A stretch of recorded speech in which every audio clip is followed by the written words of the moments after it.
Welcome to Maths with Bob. Today we're looking at a side of trigonometry about radians, actually, and we're going to try and work out what radians are and have a look at the radian formulas. Okay.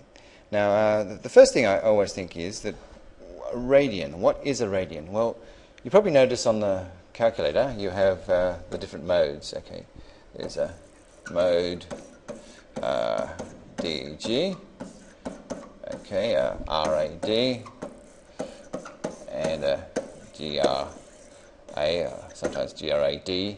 But basically, if you have a look up on the calculator display, when you actually are in mode degree, there should be a little D, there should be a little, sometimes an R, and sometimes if you have this mode, which we don't actually use, G. But so basically, we are normally using this one and this one. Okay.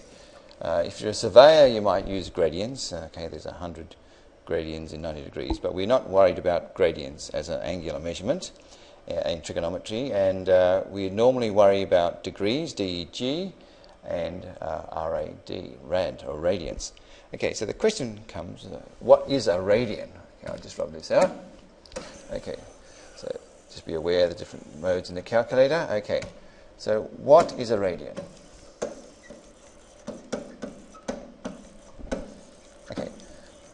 Radian, okay, is about 57.3 degrees, but when we say radian, we actually, it comes from a definition of a unit circle. We say this is a unit circle, the radius is, say, 1 unit, and if I actually have an arc length, so this bit here on the circle, this is the L, the arc length, if you like, from around here to around here, then if the angle in the centre, okay, if I'm subtending a unit arc in a unit circle, becomes 1 radian. So if this L is equal to, let's say if L is equal to 1 unit, okay, say there's centimetres, say if that was centimetres and that was 1 centimetre, then the angle at the centre is actually 1 radian.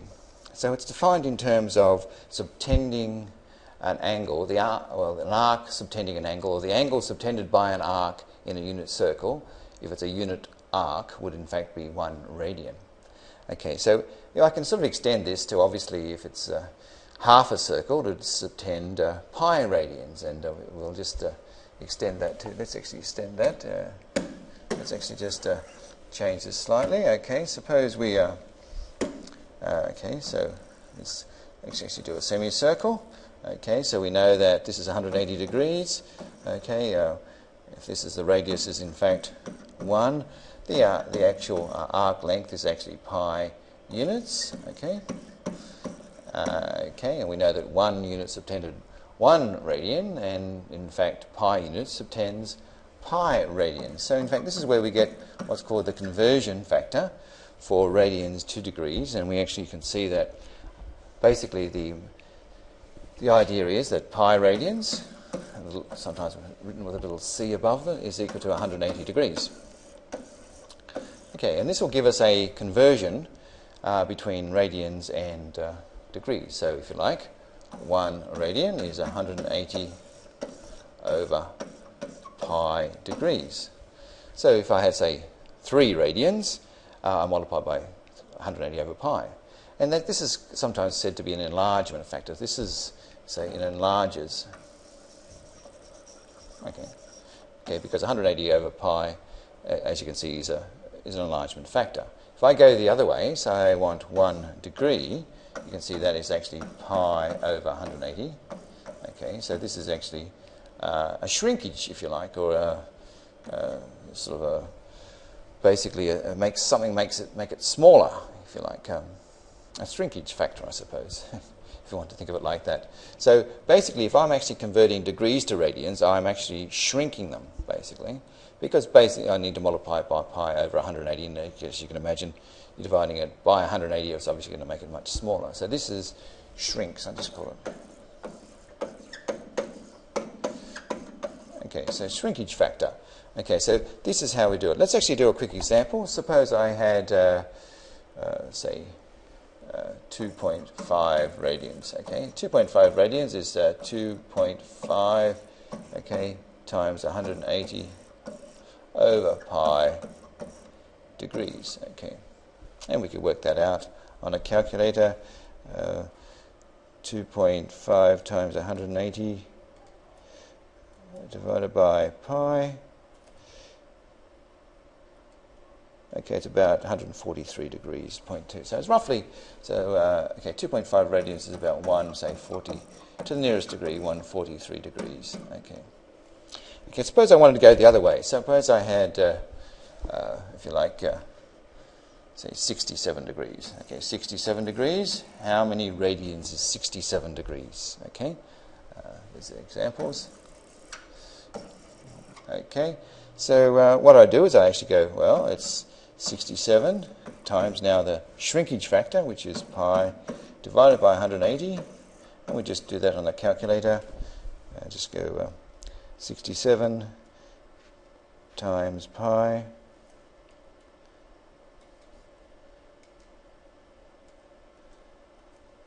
Press the right buttons. Divided by 180.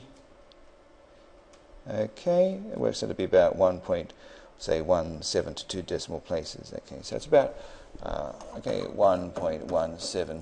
Okay, radians. Just write this out.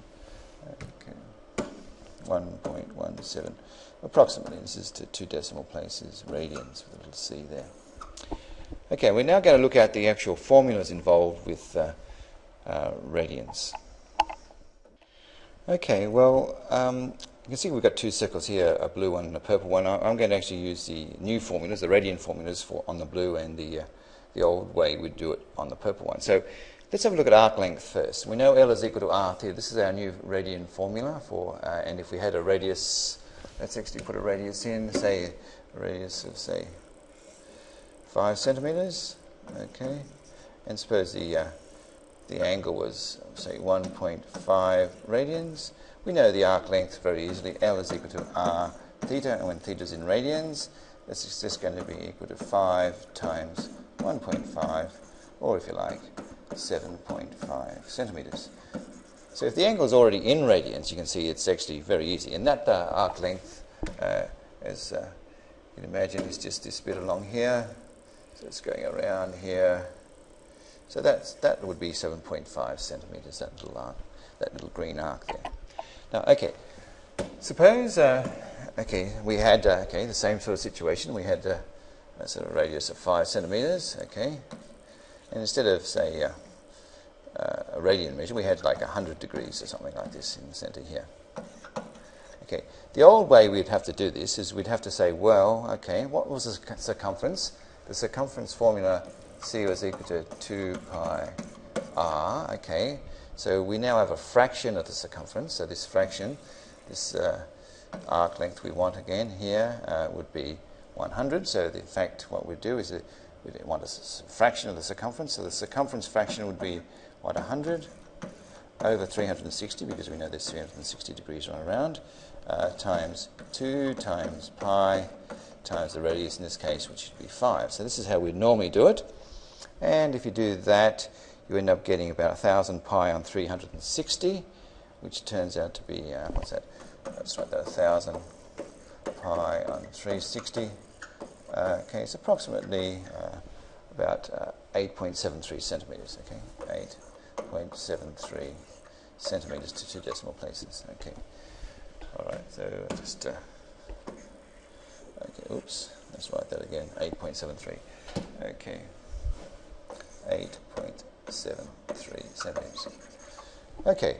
Well, now we'll look at the sector area, the next one in the series of radian formulas. Okay. Okay. Well, we're now going to find sector areas. Now, a sector area obviously is this area here. I sort of colour it in here. So we're going to find this yellow section in both of these cases. Now we're going to do it the old-fashioned way, if you like, and the new-fashioned way, or using the what's called the radian formulas. Okay. Okay, so let's actually go ahead and first up, using this formula, A is a half r squared theta when theta is in radians. It's quite an easy idea, so we just go that the area is now a half of r squared theta in radians. Okay, so it's a half of 5 squared, which is 25, times the, in fact, angle, which is already in radians, 1.5. So I just need basically half of 25 is 12.5, and multiply it by 1.5, and I should get about 18.75 centimeters squared. Okay, that's using the new formula, the sect area, a half r squared theta, when theta is in radians. Now, the old-fashioned way of doing that was basically using a fraction of a circle's area formula. So we know that the area was what? Pi r squared, okay? And let's actually do it using the old formula. So the old formula would be, okay, the area would be, okay, what fraction of a circle? Of 100 over 360 times pi times the radius square, which would be 5 squared here. And we'd have to work this out and get to about 2,500 pi on 360. Yes, that's about, works out to be what 2,500 pi on, say, 360. Okay, which is approximately, corrected 2 decimal places, 21.82 centimeters squared. Okay, that's the old way. Now, you can see obviously 100 degrees is a bit bigger than 1.5 radians here. Okay, well, let's have a look at the area of the minor segment next, and we use the same circles. Okay, here we're coming to the final radian formula, the area of the minor segment. Now, where is the minor segment? Well, the minor segment, okay, if I draw a line across here, okay, the minor segment now is in fact just this little bit in here. In fact, it's just in here. So this is the minor segment area just in here. Okay, so remember, a chord creates a major and a minor segment. So it's basically that one there. Let's actually mark it in over here too. We'll do it the old-fashioned way as well, going across here. And let's just put that with maybe another colour. Okay, so... Okay, we're going to now have a quick look at the area of the minor segment. Now, the formula you can see here is a half r squared theta minus sine theta, and you need to make sure that your calculator is in radian mode if you're going to take the sine of, as you can see here in a minute, 1.5. So AMS is the area of the minor segment, equals a half, you can see here, r squared sine, well, theta minus sine theta, and theta is in radians here. Okay, so what we're going to do is basically, well, put in r as 5, and here we go. Okay, so it's a half, 5 squared, okay, bracket, okay, 1.5 minus sine of 1.5. Now, you can see here, okay, we're going to actually have to use the calculator for this one. Okay, and let's have a look. We'll just type this into the calculator and have a quick look at what we get. Okay, it's about, let's see, 6.28 centimeters squared. So that little segment there is 6.28 centimeters squared, corrected 2 decimal places. Okay, let's have a look at the other, or the purple circle, and see how we do it in the old-fashioned way. We're actually going to have to find what fraction of a circle that sector is to start with. So it's 100 over 360. So we're going to try and work out this idea using the old-fashioned way, which would be, okay, it's just to be 100 over 360 times pi r squared. That's the area of the sector, and then we have to take off, you know, the half AB sine C, which is okay, the trigonometric formula for the area of that little triangle, I guess you could say there. Okay, so it would be a half times what? 5 times 5 times the sine of 100. Okay, in degrees now. Okay, so we just make sure, if we're in rads, change it back to degrees. Okay, here we are, sine 100. Okay, and this should be a little bit bigger than the area. You can see here we just try and simplify this. Put r as 5 in again, so we're going to get what 100 over 360.